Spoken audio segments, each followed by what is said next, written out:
உதயகம் FM ஸ்டேஷன்ல கேட்க ஆரம்பிச்சிருக்கீங்க. இனிமே என்று பத்தி ஆனந்தி என் வருண் வணக்கம் அண்ட் குட் மார்னிங். வணக்கம் அண்ட் குட் மார்னிங். இந்த இருந்து போய் தான் பிளான் பண்றோம். பிளான் பண்ணிட்டீங்க போல இருக்கு. நீங்க ஏதோ ஃபைனான்ஷியல் கம்பெனில கோடி கோடியா சேர்த்து வச்சிருக்க மாதிரி உங்க மனசுல ஒரு திருப்தி தெரியுது.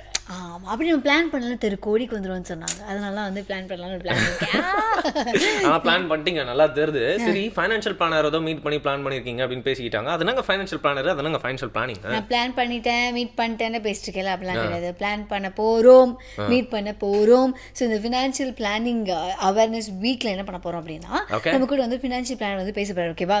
நமக்கு மட்டும் கிடையாது. ஏன்னா நம்ம வந்து அப்படி ஓசியில் போய் அவர்கிட்ட பல விஷயங்கள் கேட்டு தெரிஞ்சுக்கலாம் அப்படின்னு நினச்சி பண்ணி அப்படி கிடையாது.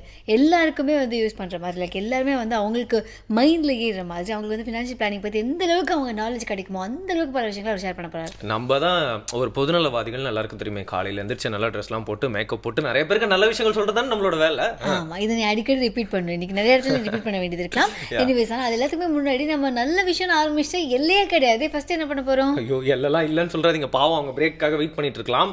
அந்த மாதிரி ஒரு மைண்ட் செட்டுக்கு அவங்க வரதுக்கு முன்னாடி இன்னைக்கு வந்து நீங்க சொன்ன மாதிரி அந்த ஃபைனான்ஷியல் பிளானிங் பத்தி பேசுறதுக்காக ஒரு கெஸ்ட் வர போறாரு. Is a financial planner. அவர் வந்து சொல்ல போற விஷயங்கள் பாத்தீங்கன்னா ஒரு குறிப்பிட்ட தரப்பு மக்களுக்கு மட்டும் இல்லாம எல்லாருக்குமே ரொம்ப யூஸ்ஃபுல்லா இருக்க போகுது. பட் அதுக்கு முன்னாடி குறிப்பிட்ட மக்கள் அப்படிங்கிறது இல்லைங்க, உயிர் வாழ்ற யாவருமே கடைபிடிக்க வேண்டிய ஒரு விஷயத்தை தான் நம்ம இப்போ கற்றுக்க போகிறோம். ஒரு முத்திரை கற்றுக்கலாம், பார்க்கலாம்.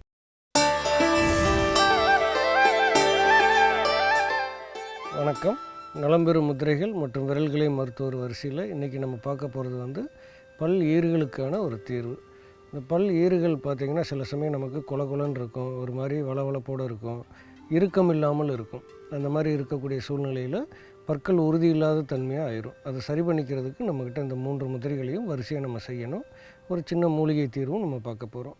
இப்போ இந்த முத்திரைகள் எப்படி செய்கிறதுன்னு பாருங்கள். முதல் முத்திரை வந்து மான் முத்திரை, இரண்டாவது வந்து கச்சை முத்திரை, மூன்றாவது சுத்தி முத்திரை. இந்த 3 முத்திரைகளையும் வரிசைப்படி செய்யணும். பொதுவாக வந்து எப்படி மலச்சிக்கல் எப்படி எல்லா நோய்களுக்கும் காரணமோ அதே போலவே இந்த பல் ஈறுகளில் ஏற்படக்கூடிய பிரச்சனைகளையும் எல்லா நோய்களுக்கும் அடிப்படையாக சொல்கிறோம். இதை நம்ம உடனடியாக சரி பண்ணிக்கிறதுக்கு உண்டான தீர்வுகள் தான் இப்போ பார்க்க போகிறோம். முதல்ல இந்த மான் முத்திரை எப்படி செய்கிறதுன்னு பாருங்கள். உங்களுடைய கை விரல்கள் இரண்டுலேயுமே இந்த நடுவில் இருக்கக்கூடிய 2 விரல், அதாவது நடுவிரலும் மோதிர விரலும் மேல் கோடு இருக்குது பார்த்தீங்களா, அந்த கோட்டில் பெருவிரலை வந்து இந்த மாதிரி வச்சுக்கணும்.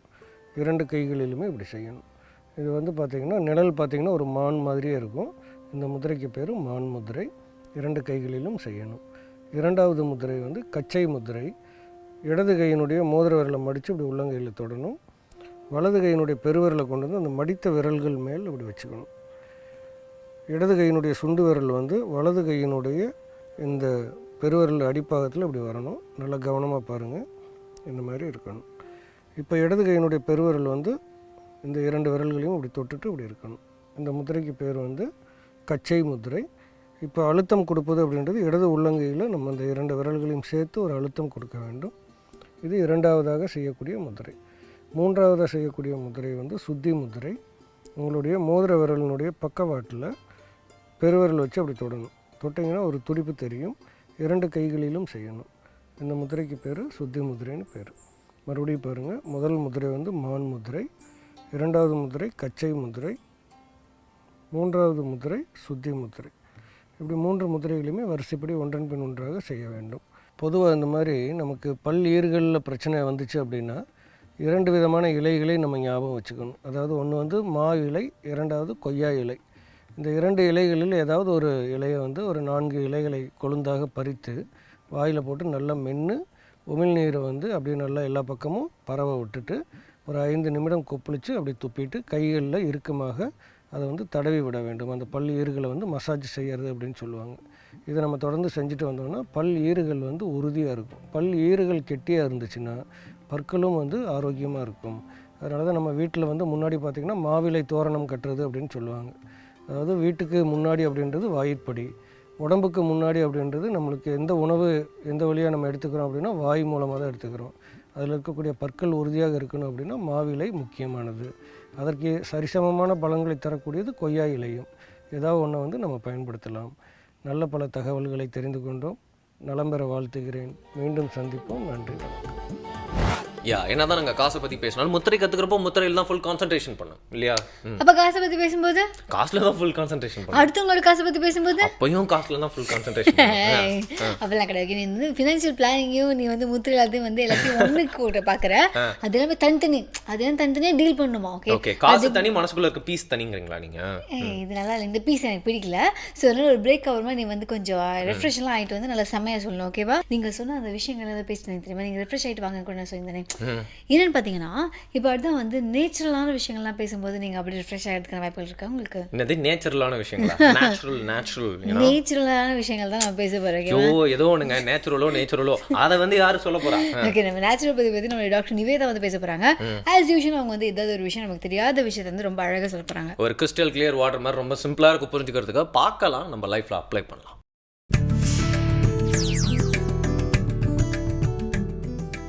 இயற்கை மருத்துவத்தில் இன்னைக்கு ரொம்ப ஒரு எளிமையான வைத்தியத்தை பார்க்கலாம். கம்ப்ரெஸ் அப்படின்னு சொல்லுவோம். இது வந்து நம்மளுடைய பழைய பாட்டி வைத்தியத்தில், நம்மளுடைய கிராமங்களில் ரொம்ப இயல்பாக நம்ம பார்க்கக்கூடிய விஷயம். எங்காவது அடிபட்டுருச்சு அப்படின்னம்னா ஒரு ஈரத்துணி வைப்பாங்க, காய்ச்சல் வந்துருச்சுன்னா ஈரத்துணி வைப்பாங்க. ஸோ இந்த மாதிரியான ரொம்ப இயல்பான ஒரு விஷயந்தான். ஆனால் இது ரொம்ப அதிகமான பலனை கொடுக்கக்கூடியது. பொதுவாகவே நம்ம வந்து எதெல்லாம் எளிமையாக இருக்குதோ அதுக்கு வந்து அதிகமாக முக்கியத்துவம் கொடுக்கறது இல்லை. நம்ம வந்து ரொம்ப ஒரு பெரிய மல்டிபிள் ஒரு காம்ப்ளெக்ஸ் விஷயத்தை வந்து பெருசாக நினைக்கிற அளவுக்கு சின்ன விஷயங்கள் வந்து நம்ம நினைக்கிறது இல்லை. ஆனால் இந்த சின்ன சின்ன எளிமையான விஷயங்கள் மிகப்பெரிய மாற்றத்தை நம்ம உடம்புக்குள்ளே ஏற்படுத்துது. அதாவது இந்த கம்ப்ரெஸ் அப்படிங்கிறது நேரடியாக நம்ம வந்து தண்ணியை ஏதாவது ஒரு ஊடகத்தின் மூலமாக பயன்படுத்துறது. நம்ம பேக்ஸ் எல்லாம் பார்த்தீங்க அப்படின்னம்னா hot water bag, cold water bag இதெல்லாம் வந்து நேரடியாக வந்து நீரானது நம்ம உடம்பு மேலே படாது. ஆனால் இந்த இடத்துல வந்து நேரடியாக நீர் நம்ம உடம்பு மேலே படும் ஒரு துணியின் வாயிலாக. அதாவது கோல்டு கம்ப்ரெஸ், ஹாட் கம்ப்ரெஸ்னு 2 விதமான கம்ப்ரெஸ் இருக்குது. கோல்டு கம்ப்ரெஸ் அப்படிங்கிறது ஒரு கிளாத்தை வந்து ஒரு துணியை வந்து தண்ணியில் நனைச்சு எந்த இடத்துக்கு வேணுமோ நம்ம அந்த இடத்துக்கு போடுறது மூலமாக அந்த பெனிஃபிட் கிடைக்க முடியும். அதே மாதிரி ஹாட் வாட்டர்லையும் நினச்சி அந்த இடத்துல வந்து பர்டிகுலர் ஏரியாவில் வந்து நம்ம போடுறது மூலமாக ஹாட் வாட்டரோட பெனிஃபிட் நம்மளுக்கு கிடைக்கும். அதே மாதிரி ஹாட் கம்ப்ரெஸ் என்னென்னலாம் நம்மளுக்கு உதவி செய்யுது அப்படின்னம்னா, ரொமட்டாய்டு ஆர்த்ரைட்டிஸில் அந்த ஸ்டிஃப்னஸ் ஆஃப் த ஜாயின்ஸ், அதாவது அந்த ஜாயின்ஸில் இருக்கக்கூடிய நடுவில் இருக்கக்கூடிய அந்த குஷன் வந்து ரொம்ப குறைஞ்சு அங்கே இருக்கக்கூடிய சைனோவியல் ஃப்ளூயிடில் வந்து நிறைய பின் மாதிரி அந்த கிறிஸ்டல் ஃபார்ம் ஆகிடும். இப்போ வந்து நம்ம ஜீரா காய்ச்சிட்டு இருந்தோம் அப்படின்னம்னா அது எப்படி வந்து அடிமட்டத்தில் அந்த பாகு முறிஞ்சு அல்லது அதிகமாக நம்ம காய்ச்சிட்டோம்னா சின்ன சின்ன கிறிஸ்டல் ஃபார்ம் ஆகுதோ, அந்த மாதிரி வெப்பத்தின் காரணமாக ஒவ்வொரு ஜாயின்ஸ்லேயும் அந்த ஸ்மால் ஜாயின்ஸில் எல்லாமே இருக்கக்கூடிய சைனோவியல் ஃப்ளூயிட் கிறிஸ்டல் ஃபார்ம் ஆகும். அந்த பின் மாதிரி இருக்கிறதுனால அது படுறப்போ அது ரொம்ப அதிகமாக வலியை ஏற்படுத்தும், ஸ்வெல்லிங் அதிகமாக ஏற்படுத்தும். ட்ரை ஹீட் கொடுத்தோம் அப்படின்னம்னா அந்த இடத்துல வந்து கவுட்டி ஆர்த்ரைட்டிஸ் அப்படிங்கிற கண்டிஷனுக்கு போயிடும். அது பெர்மனன்ட் வந்து ப்ராப்ளம் ஆகும். ஸோ அந்த மாதிரி கண்டிஷன்ஸில் நிறையா வேக்ஸ் பாத்தோ அல்லது வெறும் ஹாட் வாட்டர் பேக்கோ அப்ளை பண்ணக்கூடாது. ஸோ இந்த கண்டிஷனில் ஹாட் கம்ப்ரெஸ் வந்து ரொம்ப உதவிகரமாக இருக்கும். வெட் மட் அப்ளிகேஷனோ அல்லது ஹாட் கம்ப்ரெஸோ வந்து இந்த இடத்துல ரொம்ப ஹெல்ப்ஃபுல்லாக இருக்கும். மண் இல்லாத சமயத்தில் ஹாட் வாட்டரில் ஒரு துணியை நினச்சி அந்த ஏரியாவில் வந்து கம்ப்ளீட்டாக நம்ம சுற்றிக்கிறது மூலமாக ஹாட் அந்த தன்மை இருக்கும். ஆனால் அதே சமயத்தில் நீர்மத்தன்மையும் இருக்கும். ஸோ ஈரப்பதத்தோடு சேர்ந்த ஒரு சூடு கிடைக்கிறப்போ அங்கே இருக்கக்கூடிய ஜாயின்ஸ் வந்து நல்லா ரிலாக்ஸேஷன் கிடைக்கும். மசில்ஸ் வந்து சில பேர்த்துக்கு இந்த ஸ்போர்ட்ஸ் இந்த மாதிரியெல்லாம் அல்லது வேர் அண்ட் டேரில் வந்து தசைகள் வந்து சில சமயத்தில் அதிகமான யூசேஜ்னால பிரச்சனைகளுக்கு உள்ளாகலாம், அதஷன்ஸ் அல்லது டேர் ஆயிருக்கலாம். ஸோ அந்த மாதிரி தசைகள் வந்து இருந்துச்சு அப்படின்னம்னா அது ஹாட் வாட்டர் கொடுக்குறப்ப இமீடியட்டாக வந்து அங்கே செல்லில் ப்ராலிஃபரேஷன் நடந்து சீக்கிரமாக வந்து ரத்த ஓட்டம் அதிகரித்து அந்த டிஷ்யூ அதாவது வந்து தசைகள் வந்து மறுபடியும் ரீஜாயின் ஆகிறதுக்கு உதவிகரமாக இருக்கும். ஸோ பாடியோடைய இம்யூன் பவரை இன்க்ரீஸ் பண்ணுறது கூட இந்த கம்ப்ரெசஸ் வந்து உதவிகரமாக இருக்கும். சர்க்குலேஷனை இம்ப்ரூவ் பண்ணுறது மூலமாக, அதாவது எங்காவது ஒரு கன்ஜெஷன்ஸ் இருந்துச்சு அப்படின்னம்னா அந்த கன்ஜெஷன்ஸை ப்ரிவென்ட் பண்ணுறதுக்கும் ஹார்ட் அப்ளிகேஷன்ஸ் ஹெல்ப்ஃபுல்லாக இருக்கும். கன்ஜெஷன்ஸ் இன் சென்ஸ் இப்போ வந்து நம்ம அடிபட்டு எங்காவது இடத்துல வந்து ரத்தம் கந்தி போய் இருக்குது, அது வந்து ப்ளூயிஷ் டிஸ்கலரேஷன்ஸ் இருக்குது அப்படின்னம்னா அந்த இடத்துல வந்து ஹார்ட் அப்ளிகேஷன்ஸ் பண்ணோம் அப்படின்னம்னா அது வந்து இதாகும். ஒரு 24 மணி நேரம் கழித்து அடிபட்டு 24 மணி நேரம் கழித்து இந்த ஹார்ட் அப்ளிகேஷன் அந்த கன்ஜெஷன்ஸ் மேலே அப்ளை பண்ணலாம். ஸோ இந்த மாதிரி ஹாட் அண்ட் கோல்ட் ரொம்ப சிம்பிளான மெத்தட்ஸ் வச்சு நம்ம நிறைய பெனிஃபிட் அடைய முடியும். நிவேதா சூப்பராக வந்து லைஃப்க்கு தேவையான விஷயத்த கிறிஸ்டல் கிளியர் வாட்டர் மாதிரி சொல்லிட்டாங்க. அதை அள்ளி அள்ளி பருக வேண்டியது நம்மளோட வேலை. ஆமாம், அது எப்படிரா உன்னை சுற்றி இருக்க எல்லாருமே லைஃபுக்கு தேவையான விஷயங்கள் பற்றி நிறைய தெரிஞ்சு வச்சிருக்கோம். நான் லைஃப்க்கு தேவையில்லாத விஷயம்லாம் நிறைய பேசிக்கிட்டு இருக்கேன்ல. ஸோ என்ன சுற்றி வந்து லைஃப்க்கு தேவையான விஷயங்கள்லாம் பேசுவாங்களா வச்சிருக்கேன் நான். அப்போ ஒத்துக்கிறியா? இல்லை உங்களை தவிர்த்து உடனே நீங்கள் லீக்ல வந்துடலான்னு பார்க்குறீங்களே. உங்களை பிரேக் விட்டு எப்படி கட் பண்ணுறேன்னு மட்டும் பாருங்க இப்போ. சரி ஓகே. ஆனால் அதுக்கப்புறம் அதே மாதிரி சுவாரஸ்யமான விஷயங்கள்லாம் வரதானே போகுது. அதுக்கு உங்களுக்கு நம்ம ஷோனாலே சுவாரஸ்யமான விஷயங்க. இது சுவாரஸ்யம் 6ன்னு சொல்லலாம், சுவாரஸ்ய கடல்னு சொல்லலாம், சுவாரஸ்ய வானம்னு கூட சொல்லலாம். இப்போலாம் நம்ம சாப்பாடுக்காக எவ்வளோ தூரம் ட்ராவல் பண்ண ஆரம்பிச்சது நினைச்சாலே எனக்கு ரொம்ப பெருமையாக இருக்குடா. உங்க வீட்ல இருந்து பக்கத்து தெருவுக்கு போறது உங்களுக்கு அவ்வளவு தூரம் டிராவலா? என்ன சொல்றேன், நம்ம திருப்பூர் வரைக்கும் போறோங்கிறது உனக்கு தெரியுமா தெரியாதா? திருப்பூர்ல யாரை பார்க்க போறோம்? யார் அப்படிங்கிற நான் சொல்லிடுறேன். திவ்யா செந்தில் பிரபு அப்படிங்கிறவங்க தான். இவங்க வந்து ஒமேகா 3 அப்படின்னு சொல்லிட்டு ஒரு ஹோட்டல் வச்சிருக்காங்க. ஸோ வந்து அவங்க நமக்கு வந்து பசுமையான உணவுகள்லாம் சமைச்சு காமிக்க போறாங்க. ஓ மை காட், 3 பேர் வந்து ஒரே டிஷ்ஷை பத்தி பேச போறாங்களா? இல்ல ஒருத்தங்க தானே அது. ஏன்டா திவ்யா செந்தில் பிரபு? திவ்யா செந்தில் பிரபு அப்படிங்கிறது ஒரே ஒருத்தங்க தானா? ஆமா, பாரதி ஐயப்பன என்ன 2 பேரான்னு கேட்பியா நீ? இப்போ நம்ம திவ்யா செந்தில் அவர்களை வரவேற்கலாம்.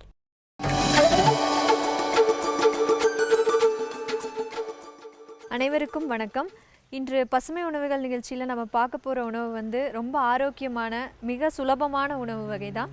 இப்போ நம்ம டெய்லியும் பார்த்திங்கன்னா குழந்தைகளுக்கு பெரியவங்களுக்குன்னு பண்ணி கொடுக்கறது சமையல்ங்கிறது ஒரு பெரிய ப்ராசஸாக போயிட்டுருக்கு. நம்ம வந்து இப்போ அதை ரொம்ப சுலபமாகவும் ஆரோக்கியமாகவும் கொடுக்கணும் எல்லாத்துக்கும். அதுதான் நம்ம நிகழ்ச்சியினோட முக்கிய நோக்கமே.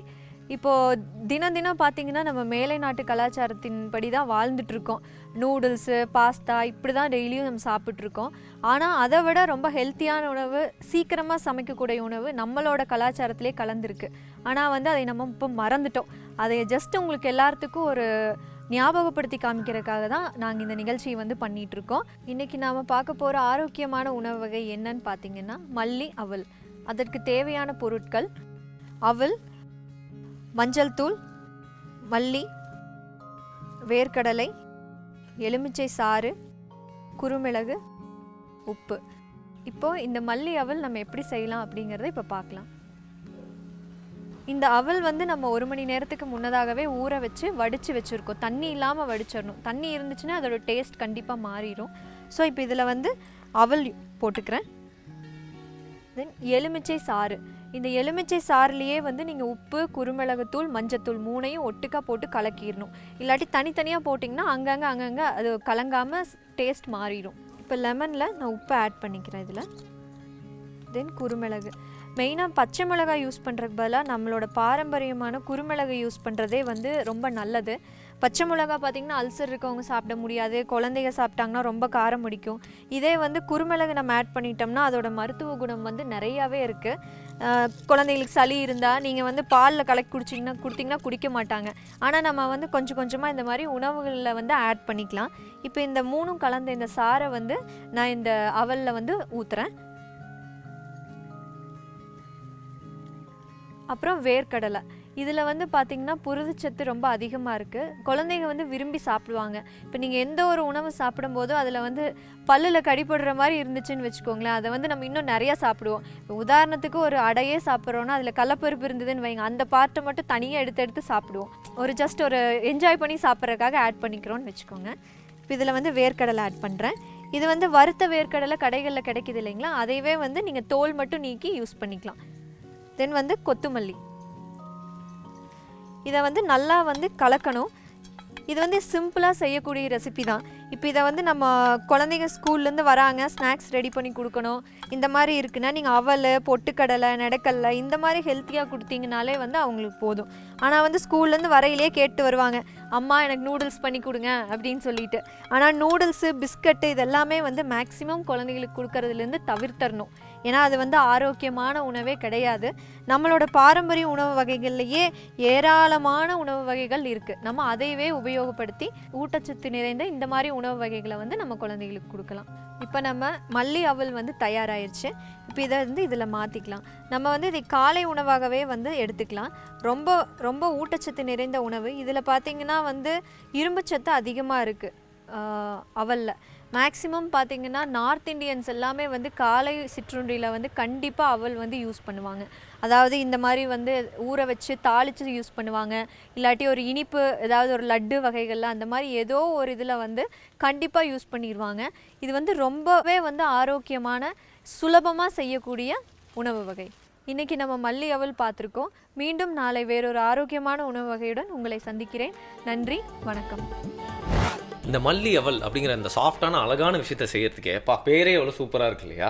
அப்படியே ஒரு பூ போல் இருக்குல்ல, அப்படியே ஏன் மல்லினாலையா? இந்த சாப்பாடை பற்றி பேசினா போதுமே, எதுவுமே சொல்ல மாட்டீங்களா? எப்படியே யோசனை உலகத்துக்குள்ளே போயிருவீங்களே நீங்கள். அதை பாராட்டி முடிச்சுட்டு முதல்ல பிளான் பண்ணுறதுக்கு வரலாம் நம்ம. ஏய் நீ இப்படி சொல்கிற சாப்பாடை பற்றி நான் பேச அமைதி இருக்கேன். நிறைய பேர் சாப்பாடை பற்றி பாட்டே இஷ்டத்துக்கு பாடுறாங்க.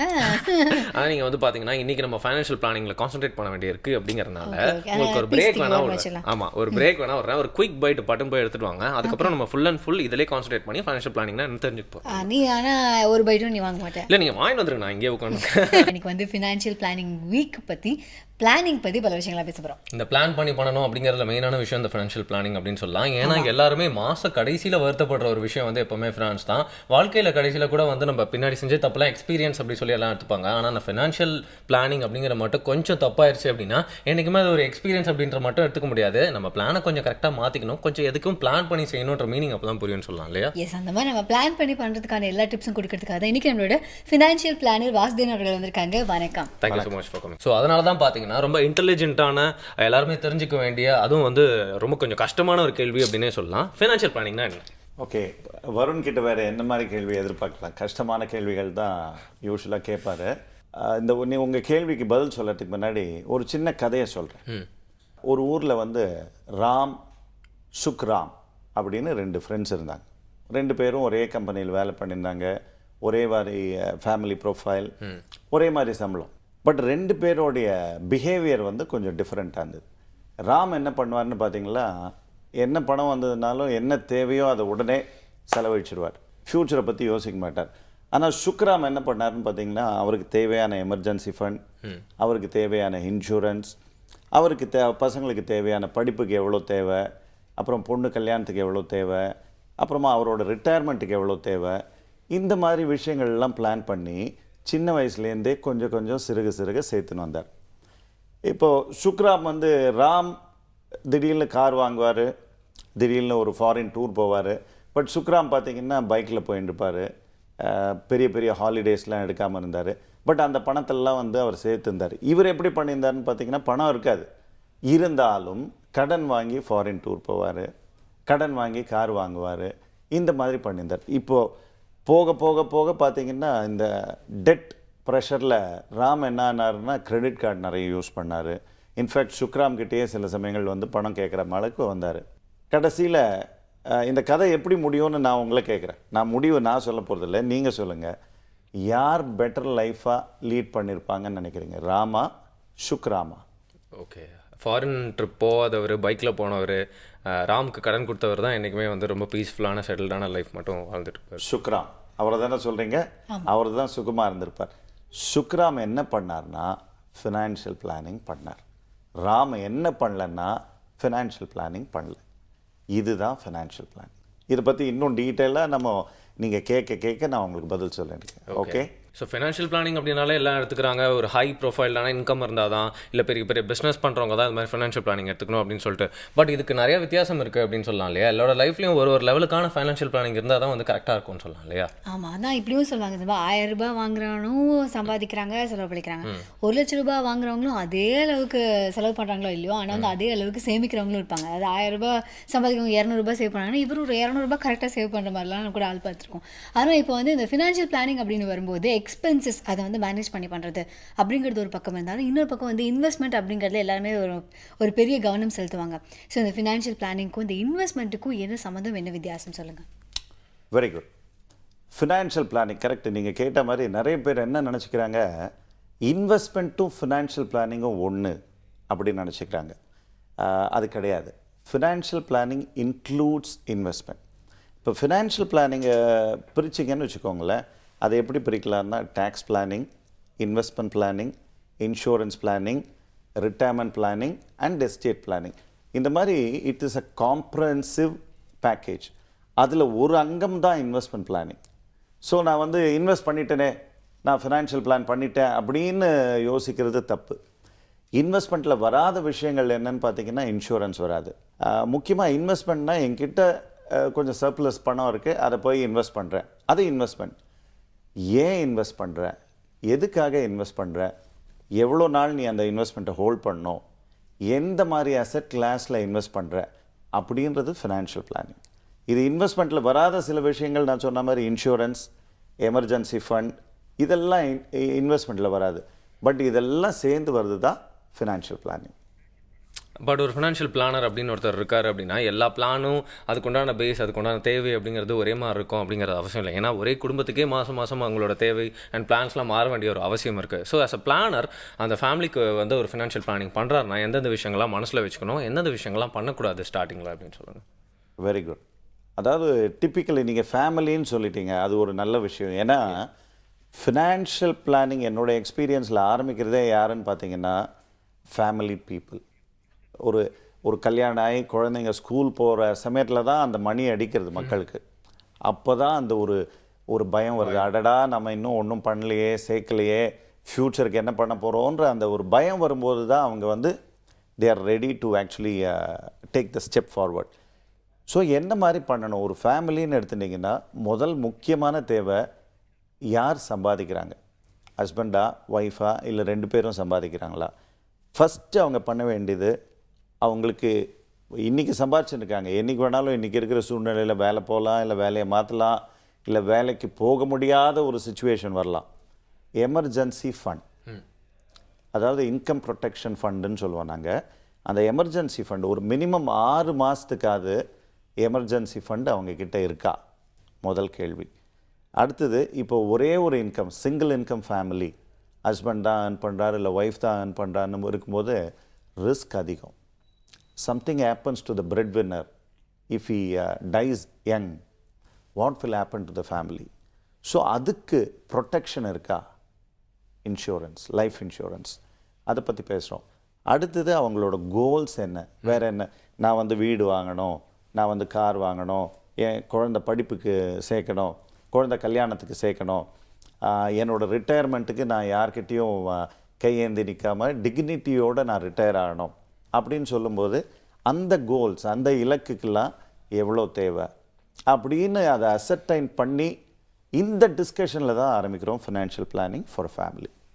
ஓகே. ஆனால் நிறைய நேரங்களில் வந்து நம்ம பார்க்குற விஷயங்கள் நீங்கள் சொன்ன மாதிரி இப்போ வந்து நிறைய சேஞ்சஸ்லாம் வந்து டக்குன்னு ஆகுது.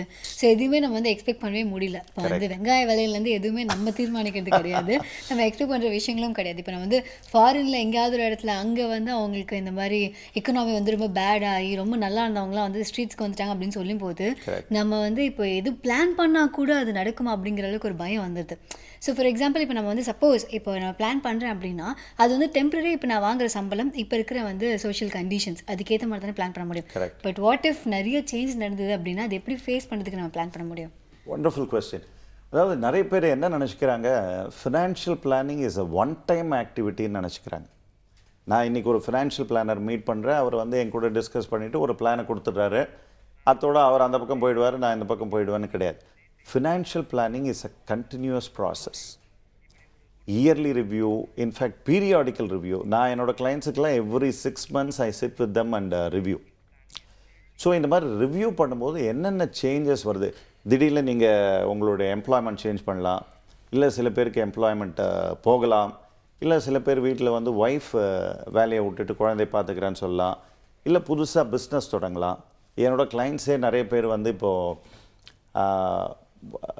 சேலரியிலேருந்து புதுசாக பிஸ்னஸ் ஆரம்பிச்சிருக்காங்க, இல்லை ஒரு என்ஜிஓ போய் சேர்ந்துருக்காங்க. இந்த மாதிரி சமயங்கள்லாம் அவங்க பண்ணுற ஃபஸ்ட்டு கால் எனக்கு தான், நான் இந்த பண்ணலாமா, can I take this plunge. So அந்த மாதிரி என்ன சேஞ்சஸ் கண்டிப்பாக வரும். டைனமிக்காக தான் இருக்குது லைஃப். சைனாவில் எதாவது நடந்ததுன்னா இந்தியாவில் இம்பேக்ட் இருக்கும், அது இல்லைன்னு சொல்ல. பட் அந்த சேஞ்சஸ்க்கு நீங்கள் எப்படி எக்யூப் பண்ணிக்கிறீங்க, is your financial planner there with you all through. It is a continuous process. So கண்டினியூஸாக பண்ணும்போது உங்களுக்கு அந்த சேஞ்சஸ்லாம் இன்கார்பரேட் பண்ணி அதுக்கு ஏற்ற மாதிரி you device a revised plan. புரியுதுங்களா? நிறைய நேரங்களில் வந்து இந்த ஃபினான்ஷியல் பிளானிங் அப்படிங்கிற விஷயம் பேச ஆரம்பிக்கும் போது தான் ரொம்ப பயமாக இருக்கும். அத்தனை நாள் வரைக்கும் பேசல அப்படின்னா அன்றைக்கி ஃபஸ்ட் டைம் பேசும்போது பற்றி ரொம்ப பயமாக இருக்கும், அதோடு அங்கே நிறுத்திடுவாங்க. ஏன்னா அது நினச்சாலே பயமாக இருக்குது. அதெல்லாம் எப்படி தான் மாதம் எல்லாம் ஒழுங்காக தான் நடந்துட்டுருக்கு, அதே நீ எதாவது பேசி பயம் கொடுத்துரு அப்படிங்கிறத ஆக்கிடுவாங்க. பட் அது வந்து பிளான் பண்ணிட்டு அதுக்கப்புறம் பயப்பட வேண்டாமே. நம்ம ஏதோ வந்து லண்டன் பேங்க்கில் வந்து சேமிச்சு வச்சிருக்க மாதிரி நம்மளாம் கான்ஃபிடென்ட்டாக பேசிகிட்டு இருக்கோமே அப்படின்னு சொல்லி எல்லாம் தப்பாக எடுத்துப்பாங்க. இதை பற்றி யார் பேசினாலும் ஃபர்ஸ்ட்டு அவங்க வயத்தில் தான் வந்து ஒரு பயம் வந்துரும்னு சொல்லலாம். நம்ம இவ்வளோ பேசிகிட்டு இருக்கோமே, நம்ம எந்த அளவுக்கு பிளான் பண்ணியிருக்கோம் அப்படின்னு சொல்லிட்டு இல்லையா. ஸோ எல்லாருக்குமே இந்த பயம் இருக்கும் அப்படிங்கிறது மட்டும் இல்லாமல் லைஃப் அப்படிங்கிறது ஃபியூச்சர் அப்படிங்கிறது அன்சர்டைனான ஒரு விஷயம். விஷயம் அப்படிங்கிறனால தான் பிளான் பண்ணணும் அப்படிங்கிறத வாசுதேவன் நம்மளுக்கு புரிய வச்சுட்டு இருக்காரு. ஃபைனான்ஷியல் பிளானிங் டேல கேட்டு என்ஜாய் பண்ணிருக்கீங்க. நீங்கள் ஃபைனான்ஷியல் பிளானிங் அப்படின்னு சொல்லி இந்த பசங்களாம் உட்காந்து ஏதோ மேப் வச்சு பிளான் பண்ண போகிறாங்க அப்படிலாம் நினச்சிக்காதீங்க. நீங்களும் அந்த மேப்குள்ளே வர போகிறீங்க. ஏன்னா உங்களுக்கும் அந்த பிளானிங் தேவை இல்லையா? ஆமாம், உங்களுக்கும் நீ சொல்லல வந்து நீ யாரை மீன் பண்ண எனக்கு தெரியல, ஆனால் வந்து சின்ன குழந்தைங்கள வந்து எல்லாருக்குமே அது தேவை அப்படிங்கிறத உண்மை. ஏன்னா அந்த பிக்கி பேங்க் அப்படிங்கிறது வந்து ஒன்று இன்ட்ரடியூஸ் பண்ணி வச்சாங்க நடுவில். ஓகே, அதை வந்து கொடுத்ததுலேருந்து ஏதோ நம்ம பொறுப்பில் இருக்கனால எல்லா குழந்தைங்களுக்கும் அது மேலே ஒரு செம்ம ஆர்வம் இருக்கும். ஓகே, ஆனால் வந்து அது என்னைக்கு உடைக்கிறாங்களோ அன்றைக்கி அந்த காசு இருக்கும்போது அவங்களுக்கு அதை வச்சு என்ன பண்ணனே தெரியாது. பட் அப்போ தான் வந்து அந்த பேரண்டோட ரோலே இருக்குது, இதை நம்ம என்ன பண்ணலாம், இதை நீ வந்து எப்படிலாம் வச்சுக்கலாம் அப்படிங்கிறத பற்றி. ஸோ அந்தளவுக்கு வந்து பேரண்ட்ஸும் குழந்தைங்கிட்டையும் இதை பற்றி பேசணும் அப்படிங்கிற அவசியம் இருக்கு. இப்போ எக்ஸாக்ட்லி, நம்மளே ஒரு வாட்டி ஒரு குட்டி விஷயம் பேசிட்டு இருந்தோம்ல, எப்படி ஒரு அப்பா அம்மா வந்து ஒரு குழந்தைகிட்ட காசு கொடுத்து அதை எப்படி செலவு பண்ணுதுன்னு பார்த்ததுக்கப்புறம் அந்த குழந்தை காசு விஷயத்தில் வந்து மாற்றி நிறைய அட்வைஸ்லாம் பண்ணுறாங்களோ, அதே மாதிரி வந்து நம்ம கிட்ட காசு இருக்கிறப்போ வந்து நம்ம எப்படி செலவு பண்ணுறோம் அப்படிங்கிறத கொஞ்சம் தூரத்துலேருந்து நம்மளே நம்ம பார்த்தோம்னா எப்படிப்பட்ட ஆளாக இருக்கும்ன்றது புரிஞ்சிடும். அதுக்கப்புறம் ஃபைனான்ஷியல் ஓட்டைகள்லாம் எப்படி சரி பண்ணுறதை யோசிக்க ஆரம்பிச்சிடும் இல்லையா? ஆமாம், ஸோ அதுக்காக தான் நீங்கள் வந்து இந்த ஃபினான்ஷியல் பிளானிங் பற்றின விஷயங்கள் பேசுறதுக்காக நம்மளுடைய வாசுதேவன் சார் இருக்காரு. தொடர்ந்து பேசலாம். நீங்கள் சொல்லியிருந்தீங்க அந்த குழந்தை இருந்து அது ஸ்கூலுக்கு போகும்போது தான் மணி அடிக்கும் அப்படின்னு சொல்லிட்டு சில பேர் அதுக்கு முன்னாடி அதை நினச்சி பயப்படலாம் ஆரம்பிச்சிருவாங்க அப்படின்னு சொல்லலாம். ஸோ எந்த காரணத்துலையும் எந்த காலகட்டத்திலையும் பார்த்தீங்கன்னா ஒரு குடும்பத்தில் அப்படிங்கிறதுக்கு பிளானிங் உண்டான அவசியம் குறையறதே இல்லை. எப்போவுமே அந்த அவசியம் வந்து அதிகமாகிட்டே தான் போகுது அப்படின்னு சொல்லலாம். ஸோ எந்த வயசில் வந்து இல்லை எந்த ஸ்டேஜ் ஆஃப் லைஃப்பில் இல்லை வந்து ஒரு ஃபேமிலிக்குள்ளே போயிட்டோன்னே இல்லை குழந்தை பெற்றுட்டோனையோ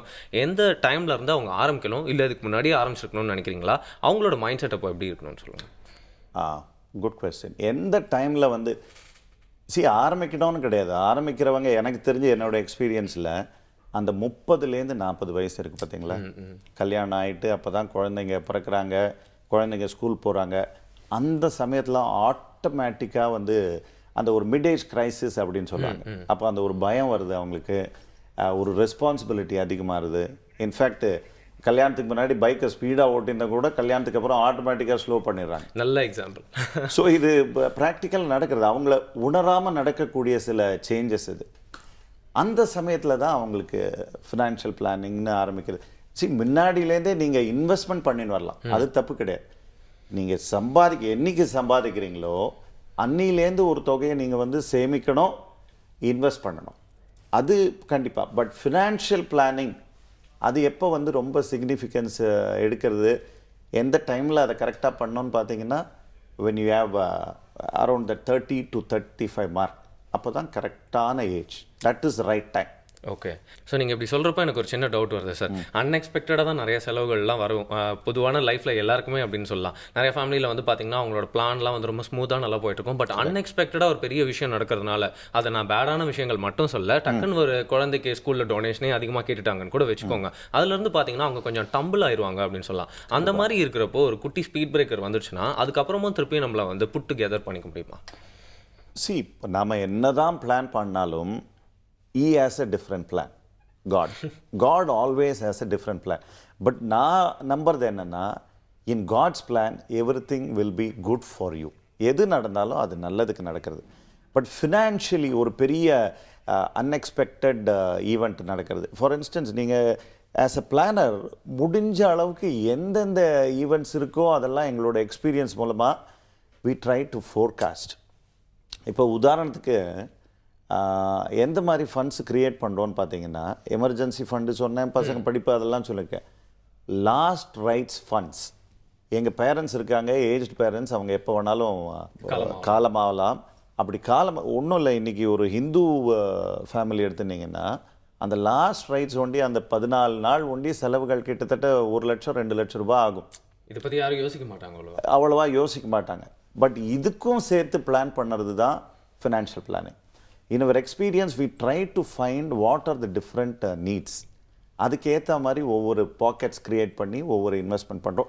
இப்படி பண்ணியும் சில சமயம் அன்எக்ஸ்பெக்டட் வரும். அதுக்கு தான் அந்த எமர்ஜென்சி ஃபண்ட் வச்சுருக்கோம். ஸோ அந்த emergency whenever there is an unexpected event, they can dip into the emergency fund, take use of that. அதுக்கப்புறமா ஸ்லோவாக they can replenish the emergency fund. Okay, so emergency fund create பண்ணுற பர்பஸே அதுதான். Employment தான் போகணுன்ற அவசியம் இல்லை. நீங்கள் சொன்ன மாதிரி திடீர்னு ஒரு unexpected medical emergency, in fact medical எமர்ஜென்சிக்கும் ஒரு ஃபண்டு க்ரியேட் பண்ண சொல்கிறேன்னா, லைஃப் இன்சூரன்ஸ் இருக்குது, ஹெல்த் இன்சூரன்ஸ் இருக்குது, இருந்தாலும் வயசானவங்களுக்கு தனியாக ஒரு மெடிக்கல் எமர்ஜென்சி ஃபண்ட் அப்படின்னு க்ரியேட் பண்ண சொல்ல. இன்ஃபேக்ட் எந்த அளவுக்கு டீட்டெயிலாக இப்போ போயிருக்கோன்னு பார்த்தீங்கன்னா, ரிட்டையர்மெண்ட் அப்படின்னு பார்த்தீங்கன்னா ஒரு ஃபேமிலியை கேட்டிங்கன்னா இன்றைக்கி ரிட்டையர் ஆனீங்கன்னா உங்களுக்கு என்ன செலவாகும்னு கேட்டிங்கன்னா என்ன மாதத்துக்கு ஒரு 40-50,000 ரூபாய் ஆகுன்றாங்க. பட் அது மட்டும் கிடையாது. இன்றைக்கி ரிட்டையர்மெண்ட் பாக்கெட்டையே நான் வந்து 3ஆக பிரிக்கிறேன். ஒன்று லைவ்லிஹுட், அடுத்தது ட்ராவல் அண்ட் லீஷர். ஏன்னா ரிட்டையர் ஆகிட்டு இன்றைக்கி பார்த்தீங்கன்னா நிறைய பேரோட பசங்க வந்து வெளிநாடுகளில் இருக்காங்க. ஸோ அவங்கள போய் மீட் பண்ணுறது, அவங்க பேரன் பிறக்கிறான், பேத்தி பிறக்கிறான், இல்லை எதான ஃபங்க்ஷன் இருக்குது அதுக்கு போயிட்டு வருது.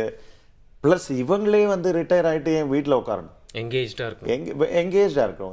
Your life should be meaningful. அதுக்கு தனி fund.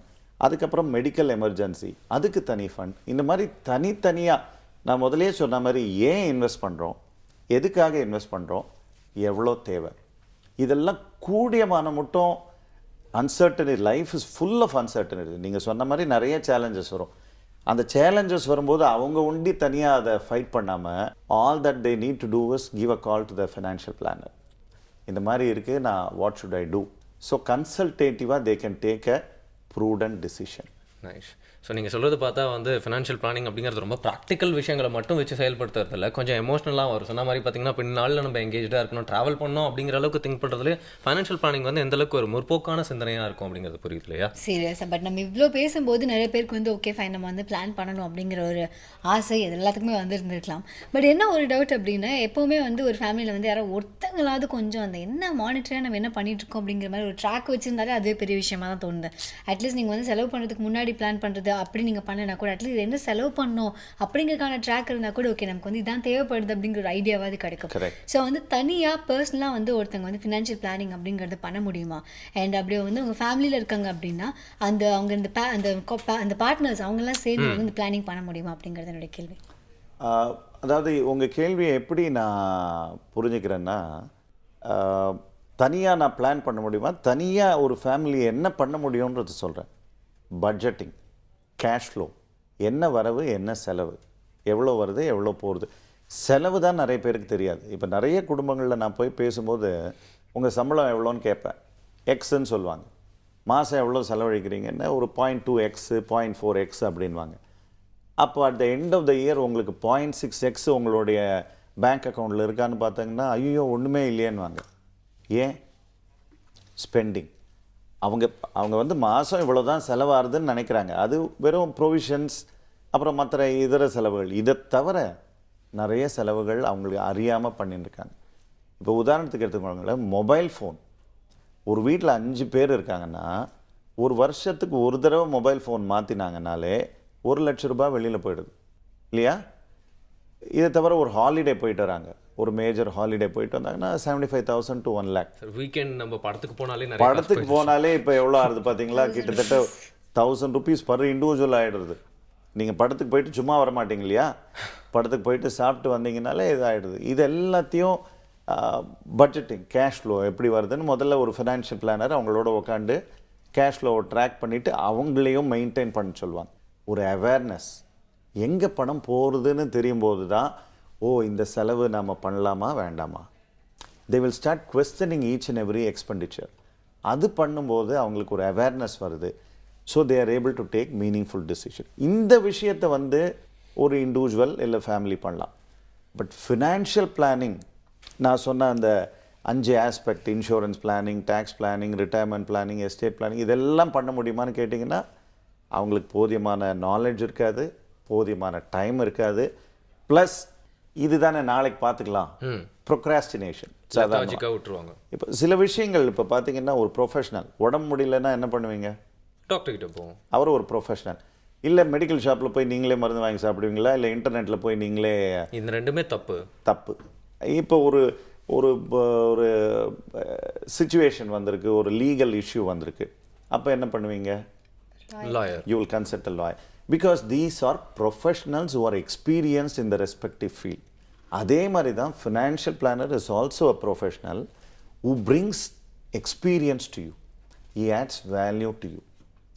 So it is better to seek a financial planner's advice and collaborate with him, work along with him. Okay? Okay, அந்த லைஃப் அப்படிங்கிற அந்த சைக்கிளில் வந்து முதல்ல இனிஷியலாக வந்து பல வருஷங்களுக்கு வந்து நம்ம டிபெண்ட்டாகவே இருப்போம் பேரண்ட்ஸ் கிட்ட.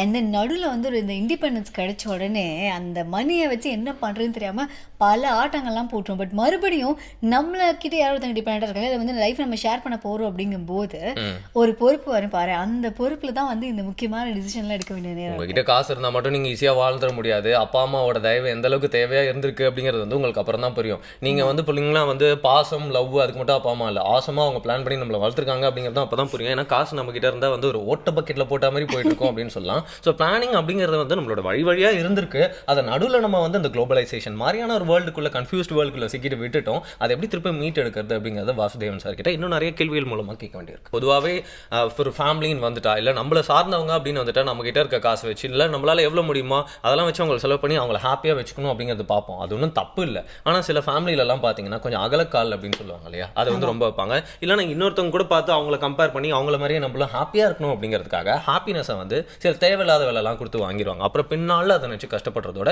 இந்த மாதிரி நல்ல விஷயங்கள்லாம் கேட்டு எல்லாருமே தெரிஞ்சிடலாம் இல்லையா. ஆமாம், சீரியஸாக நீங்கள் சொன்ன விஷயத்தை வந்து எல்லாமே மைண்ட் வச்சுக்கலாம். அந்த கம்பேரிசன் அப்படிங்கிறது இப்போ ரொம்ப ட்ரெண்டிங்கில் இருக்குது. ஸோ அதனால எல்லாருமே அவங்களோட லைஃபோட ஸ்டாண்டர்டை வந்து மற்றவங்களோட லைஃபோட ஸ்டாண்டர்டோட கம்பேர் பண்ணிட்டே இருக்காங்க. பட் ஆனால் எல்லாமே ஒரே மாதிரி இருக்குது. அதோட இல்லை பெரியவங்க கரெக்டாக இருந்தாலும் அந்த குழந்தைங்க மூலியமாக அது சில நேரத்தில் டிக்கர் ஆயிரும் அப்படின்னு சொல்லலாம் இல்லையா. ஆனால் நம்ம குழந்தைங்களை வளர்க்குற விதத்துலையும் அது இருக்குது அப்படிங்கிறதுனால அப்படி பிளான் பண்ணுறது வந்து பேரண்ட்ஸ் பிளான் பண்ணுறாங்க. ஃபினான்ஷியலாக என்ன பிளான் பண்ணலாம் அப்படிங்கிறது பார்க்கலாமா? எக்ஸாக்ட்லி. ஸோ ஃபைனான்ஷியல் பிளானிங் அப்படிங்கிறது பெரிய கடல் அப்படிங்கிறது புரியுது.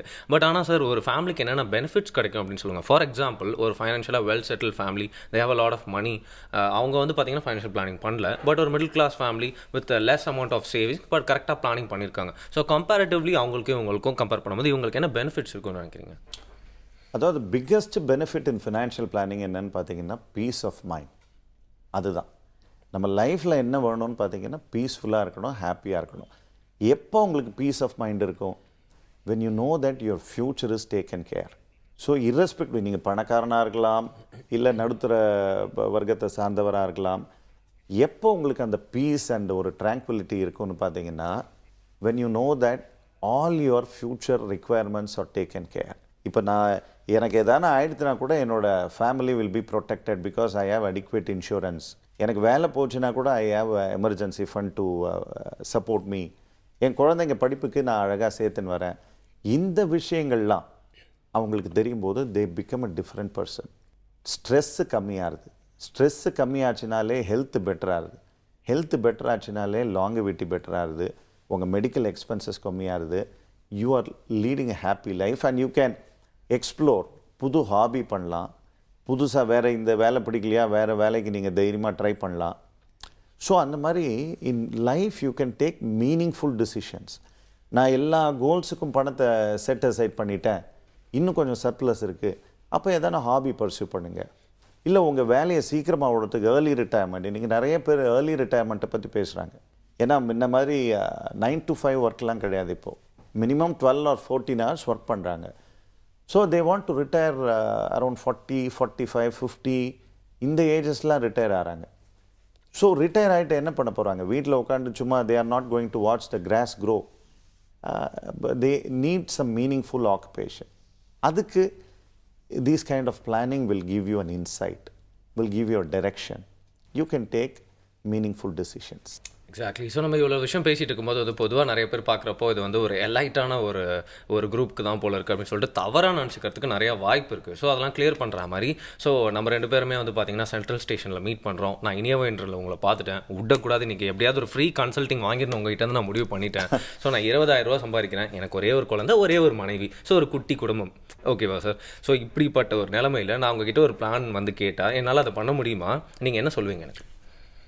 இங்கே நிறைய பேர் வந்து என்ன தப்பாக நினச்சிட்டு இருக்காங்கன்னா, இந்த ஃபினான்ஷியல் பிளானிங் அதெல்லாம் ரொம்ப சம்பாதிக்கிறவங்க, அதிகமாக பணம் வச்சுருக்கவங்க, அவங்களுக்கு தான் ஃபினான்ஷியல் பிளானிங்.